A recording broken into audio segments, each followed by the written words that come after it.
Всем привет! Еще одно видео с нашей поездки в столицу Сербии. Предлагаю вам сегодня с нами прогуляться по центру Белграда по улице князя Михаила Обреновича III. Мы приехали на автобусную станцию Белграда и пешком дошли до площади Республики. Отсюда начинается пешеходная улица, на которую мы идем. Коротенечко о князе. Улица названа в честь сербского князя, который правил с 1839 по 1842 и с 1860 по 1868 года. Первое его правление завершилось свержением, второе – убийством. Он был младшим ребенком в семье, и после того, как трое детей умерли от оспы, его отец дал указание сделать прививку Михаилу, и это первый зарегистрированный случай вакцинации в Сербии. Самое большое достижение князя – это полная эвакуация турецких войск из Сербии в 1862 году. Он первый официально объявивший Белград столицей, он стремился к союзу с другими балканскими странами. После разработки нормативного плана Белграда, составленного Емельяном Йосимовичем в 1867 году, улица быстро застроилась, приобрела свой облик и содержание. Там строятся дома и живут самые влиятельные и богатые семьи торгового и политического Белграда. В 1870 году городская управа официально окрестила улицу, дав ей название улица князя Михаила.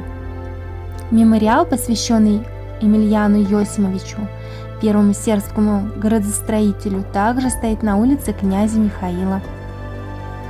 Отель «Москва» значит уже скоро наша улица. Здание было спроектировано архитектором Йованом Илькичем и группой архитекторов из Санкт-Петербурга. Русская страховая компания «Россия» инвестировала в этот проект. Это был самый большой частный дом в королевстве Сербия. В апреле 1941 года отель сильно пострадал в ходе бомбардировок. В реконструкции отеля после войны принимал участие Георгий Иванович Самойлов. Он расписал витражи по мотивам русских сказок, рассказов о путешествиях, кораблях, нимфах, с цветами, русской церковью, Москвой и Кремлем. Также выложил мозаики на этажах, изобразив Россию и Москву, русских иммигрантов в Сербии. О нем мы уже говорили, когда были в Вучье.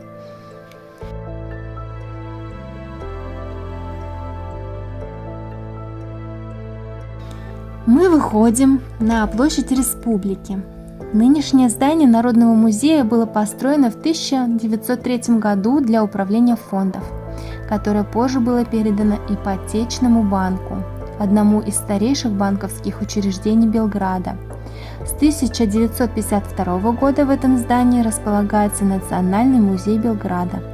Памятник князю Михаилу был установлен в 1882 году. Кафана «Русский царь» – памятник культуры. Здание было построено между 1922 и 1926 годами. Назначение не претерпело существенных изменений с момента его создания до сегодняшнего дня. Жилье на верхних этажах, офисные помещения в мезонине и ресторан на первом и цокольном этажах.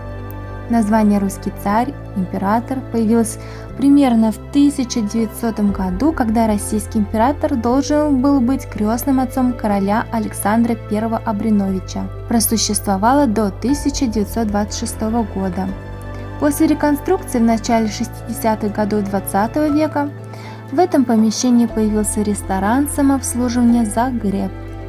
В межвоенный период это место встречи тогдашней элиты, а ранее на этом месте была кафана «Два еблана», что означает «две яблони», построенный в 1852 году. Так назвали, потому что рядом росли две яблони.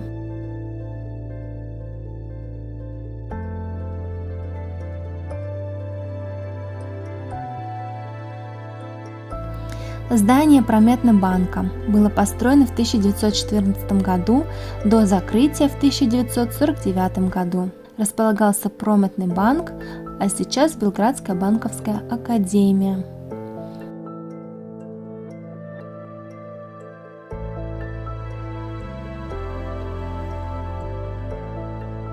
Дворец Сану. Памятник культуры, в котором находится Сербская академия наук и искусств.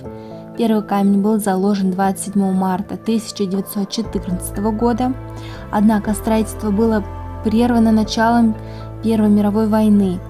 Здание было завершено только в 1924 году. Но из-за больших затрат на строительство Академия не переехала в свое новое здание, а все здание было сдано в аренду.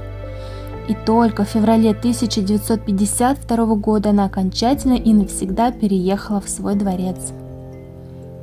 Питьевые фонтаны – неотъемлемая часть Сербии, спасительный оазис в жару. Аделийская чесма – один из них. Первый фонтан был построен в 1843, но, как и второй, были разрушены.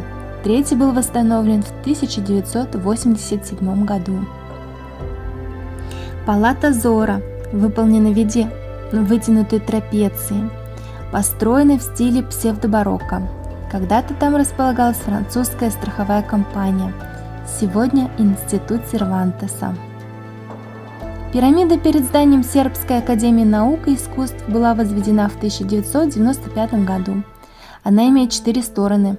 Грани указывают долготу, широту точки, где расположена пирамида, высоту и ускорение земного притяжения в этой точке. Кафана Гречка-Кралица в стиле академизма. Одно из немногих зданий в городе, не разрушенных во время войн. Хотя здание несколько раз достраивалось, реконструировалось, оно сохранило свой аутентичный внешний вид, но, к сожалению, с 2007 года не работает. Дома ближе к парку Калимигдан построены в 1869-70-х годах. Раичево шоппинг-центр. Перед началом строительных работ были проведены археологические исследования и обнаружены остатки Римской площади II века, римские улицы IV века и турецкие остатки XVII века, которые были реконструированы, сохранены и представлены в торговом центре под стеклом. Сегодня, оказывается, у нас Михайлов день, когда мы прошли улицу князя Михаила и решили еще побывать в соборе Архангела Михаила. Это было недалеко, нужно только свернуть налево. Сегодняшняя соборная церковь Архангела Михаила была построена на фундаменте старой церкви, которая упоминалась в 17-18 веке. Несколько раз разрушалась, сначала австрийскими правителями, затем турками. В 1830 году, в день святого Андрея Первозданного, с которым также была получена свобода вероисповедания по приказу князя Милоша, рядом со старой разрушенной церковью была построена деревянная колокольня, в которой были помещены колокола. Чтобы отлить колокол, развели большой костер, который горел 3 дня. Мимо него проходили люди и вкладывали в форму с плавящейся бронзой разные серебряные предметы, чтобы колокола звучали серебрянее. Для них звон колоколов означал не просто обычную религиозную церемонию, колокола были символом ожидаемой веками победы. Сегодня на колокольне в Вознесенской церкви среди 5 колоколов разного размера и происхождения находится и колокол Старой Соборной Церкви, который впервые прозвенел 15 февраля 1830 года, когда княжество Сербия получило автономию. Старую церковь пришлось снести, причины были фундаментальные, а в день церковного праздника святого Архангела Михаила 8 ноября 1845 года митрополит Петр Йованович осветил новый храм и совершил в нем первую литургию. Иконостас выполнен в роскошной резьбе по дереву с позолотой по проекту скульптора Дмитрия Петровича. Золоченый резной декор расположен на отдельных архитектурных элементах, на дверях над окладами, на боковых архивольтах и по овалам верхнего пояса. Это стилизованные растительные мотивы, переплетенные лианы, усики, гирлянды, листья аканта и розетки. Очень красиво и искусно. Дальше наш путь на набережную и в парк Калимигдан. Тоже очень грандиозно и незабываемо. Обязательно посмотрите, если еще не видели. Оставлю ссылку в углу. Спасибо за просмотр. Видимося!